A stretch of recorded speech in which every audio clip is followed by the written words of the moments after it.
how to stop feeling overwhelmed and anxious. There's been times in my life where I felt so overwhelmed and so anxious with certain things where I feel almost paralyzed, and maybe that's how you feel. In this video today, I will answer how to stop feeling so overwhelmed and so anxious through 3 points that are all related, but they are different in their own ways. So you want to stay till the end because each of them is very important to help you not feel as overwhelmed and as anxious. For those of you who don't know me, my name is Richardson. I make these videos to kind of help share my experience, to hopefully help you work through some of these feelings of overwhelm and anxiousness. So with that being said, I promise you by the end of this video, you will understand how to be less overwhelmed and be less anxious. And I have 3 points to show you that in my plan. And as someone who has dealt with a massive amount of anxiety in the past, a massive feeling of overwhelmed, and how did I work through that?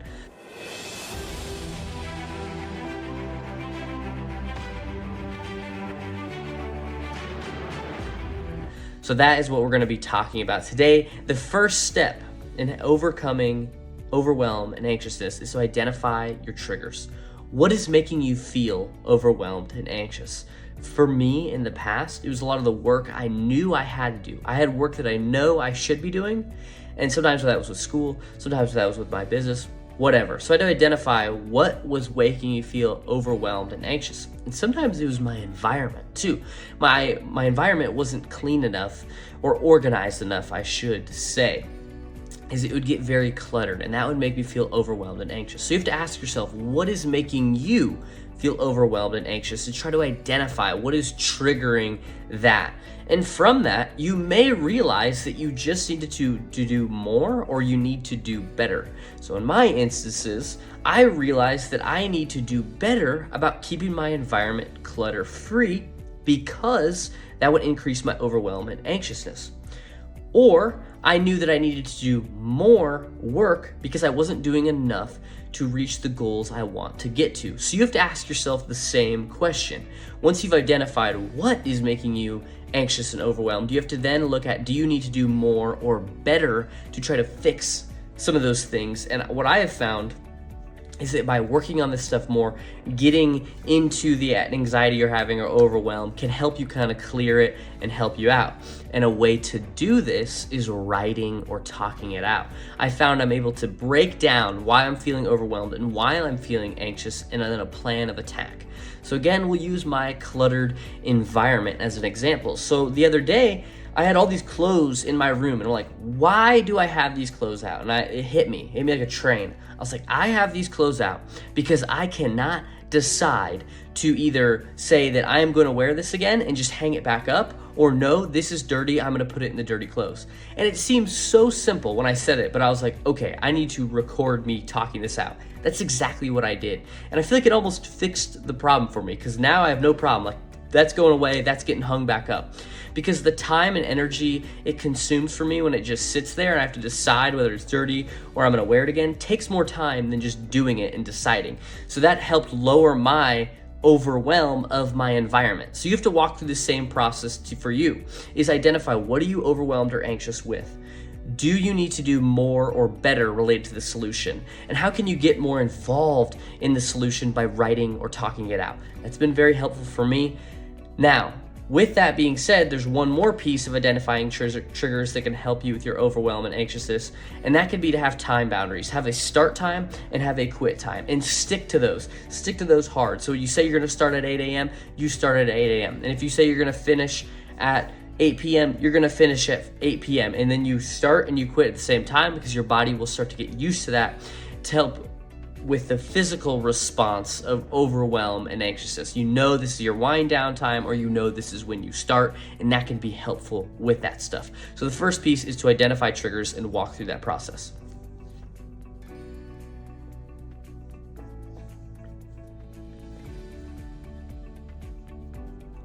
Now, the second piece to help with overwhelm and anxiousness is some helpful habits.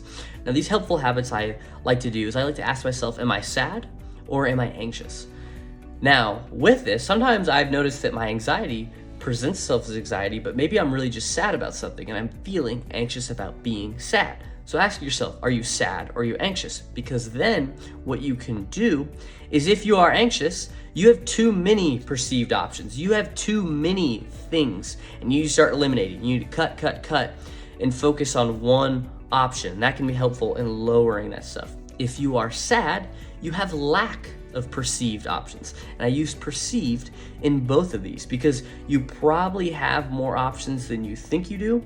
And with the anxiousness, you probably kind of have more of your mind made up, but you just haven't committed to eliminating those options. So ask yourself, are you sad or are you anxious? And then from there, that'll give you answer if you're going to eliminate options or you're going to try to add options. On top of that, if you're feeling really anxious, you can't just calm yourself down, breathing could be very helpful. I like the square breathing technique, which is a 4-second inhale, 4-second hold, 4-second exhale, and another 4-second hold. Or I like the 4-7-8 technique, which is a little more intense, but it'll really work on lowering your heart rate and calming you down. So that's a 4-second inhale, a 7-second hold, and an 8-second exhale. Now with those breathing techniques can just help you calm you down if you're not able to just calm yourself down to even think. Those can be helpful. The last piece of helpful habits is exercise. Exercise is my go-to. When I'm feeling overwhelmed, when I'm feeling anxious, when I'm feeling sad, when I'm feeling happy, I go exercise because it makes me feel great. Because number one, you're gonna get the physical endorphin release from exercising, but number two, mentally, you just generally feel better because you're taking time for yourself and you're prioritizing your health. And I think that makes us feel better. So exercise has been a huge helpful habit for me when it comes to being overwhelmed or anxious.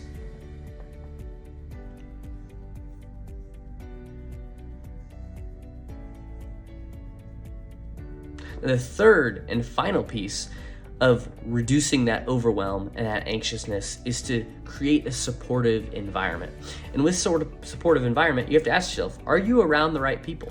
Because I'm sure we all have people in our lives where they make you feel overwhelmed. They make you feel anxious. Maybe they come to you and they just start complaining about their problems. I know personally in the past, I've had people like that where they come to me and they just start complaining to me. And it sucks all the energy out of me. So I had to cut those people out of my life. And you have to ask yourself, with those people, are they supporting you? Are they creating a supportive environment? Then you're gonna have to make a decision around that.